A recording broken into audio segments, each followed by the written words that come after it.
भगवान का दूसरा विवाह जाम्बती के साथ में हुआ।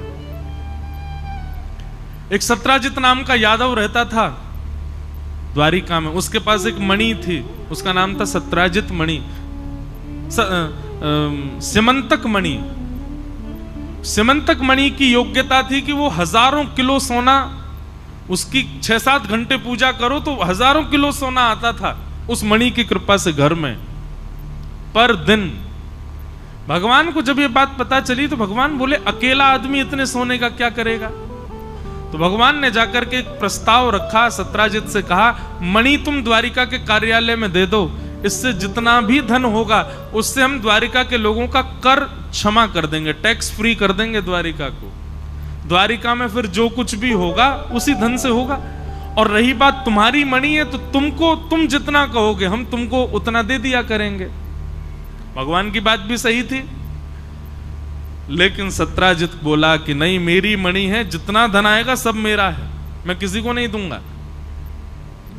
भगवान बोले एक बार ही आग्रह करना चाहिए,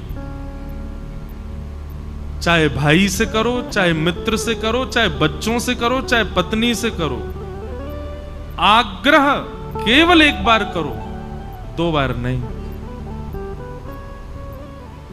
भगवान ने एक बार आग्रह किया, सत्राजित ने नहीं मानी बात, ठाकुर जी चले गए।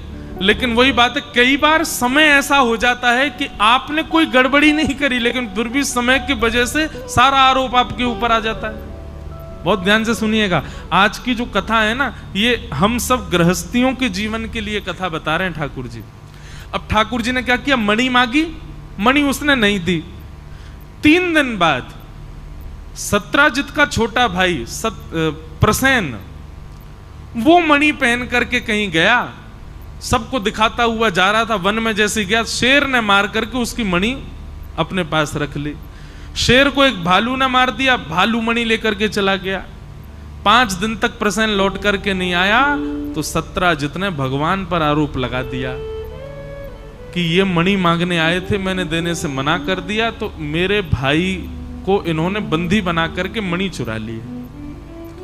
और आश्चर्य की बात यह नहीं कि सत्राजित ने भगवान पर आरोप लगाया, आश्चर्य की बात यह थी कि द्वारिका के लोगों ने मान भी लिया कि हां भगवान ने चुराई है। भगवान जब निकले रथ से तो सब लोग जय जयकार तो कर रहे हैं, पर मनी मन सब सोच रहे हैं बताओ, पर ब्रह्म होते हुए भी लोभ खत्म नहीं हुआ इनका, है मणि छुपा के रख लिए प्रसेन की। जबरदस्ती ठाकुर जी के ऊपर आरोप लग गया। भगवान हम आप सबको ये बात बताते हैं, हम सबके जीवन में ये दिन आएगा ही आएगा। आ चुका है तो अच्छी बात है, नहीं आया है तो तैयार रहना, आएगा। आप कुछ गलत नहीं करोगे फिर भी सारी गलती आपकी मानी जाएगी। सारे जितने भी योजना आप बनाओगे उन योजनाओं से गलत आप ही ठहराए जाओगे, ऐसा निश्चित होगा, एक ना एक बार तो होगा। और ये क्यों होगा? ठाकुर जी उस समय आपकी आंख खुलवाएंगे, देख लो भाई कौन कौन तुम्हारे, कोई भी नहीं,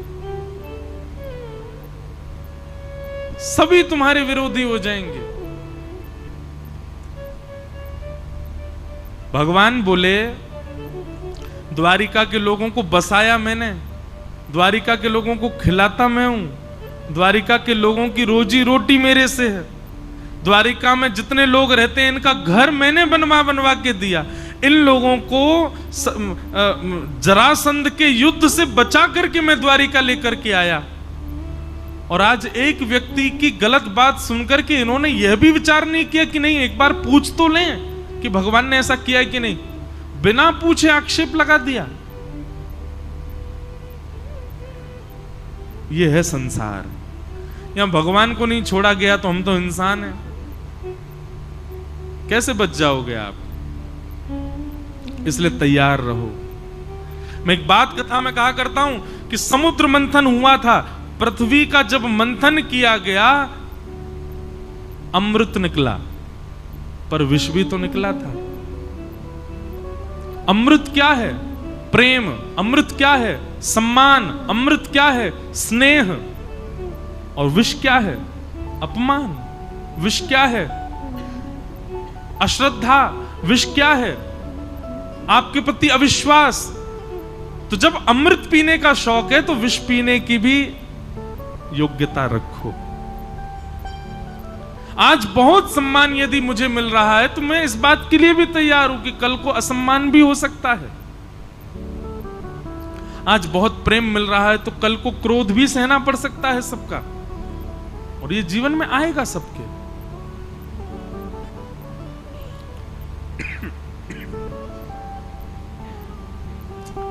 तो इस प्रकार भगवान पर आक्षेप लगा दिया। भगवान स्वयं मणि ढूंढने के लिए गए, जंगल में गए तो शेर मरा हुआ मिला, मणि उसके पास नहीं मिली। आगे भालू मरा हुआ मिला, मणि उसके पास, आगे शेर मरा हुआ मिला, प्रसेन मरा हुआ मिला, लेकिन मणि उनके पास नहीं मिली। भालू के चरण चिन्हों के पीछे ठाकुर जी जब गए तो एक गुफा में पहुंचे, वहां मणि मिल गई। ठाकुर जी ने उठाई तो भालू ने आक्रमण किया। 18 दिन तक युद्ध करने के बाद भालू की नस नस ढीली हो गई।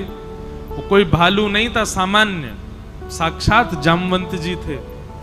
भगवान के चरणों में गिर करके कहा, भगवान आप मणि स्वीकार कीजिए, आपकी ही है, पर इसके साथ में मेरी पुत्री भी स्वीकार करो। तब भगवान ने जामवंत जी की पुत्री जामवती के साथ में विवाह किया। बोलो जामवती रमण भगवान की।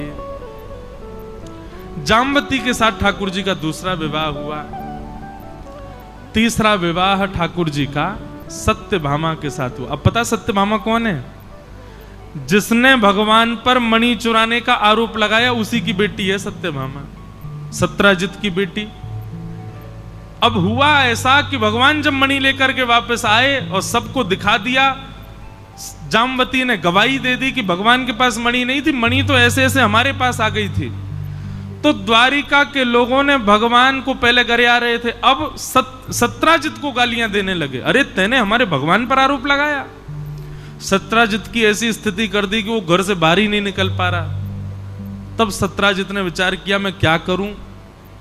तब उसके मन में आया, यदि मैं अपनी बेटी का विवाह ठाकुर जी से कर दूं, ये मेरे संबंधी हो जाएंगे तो फिर कोई मुझसे कुछ नहीं कह पाएगा।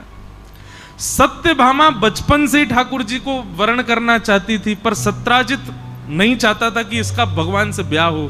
पर आज मजबूरी में आकर के सत्यभामा का भगवान से ब्याह कर दिया।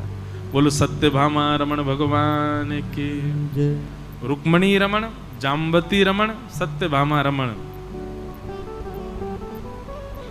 विश्व रमण है ये।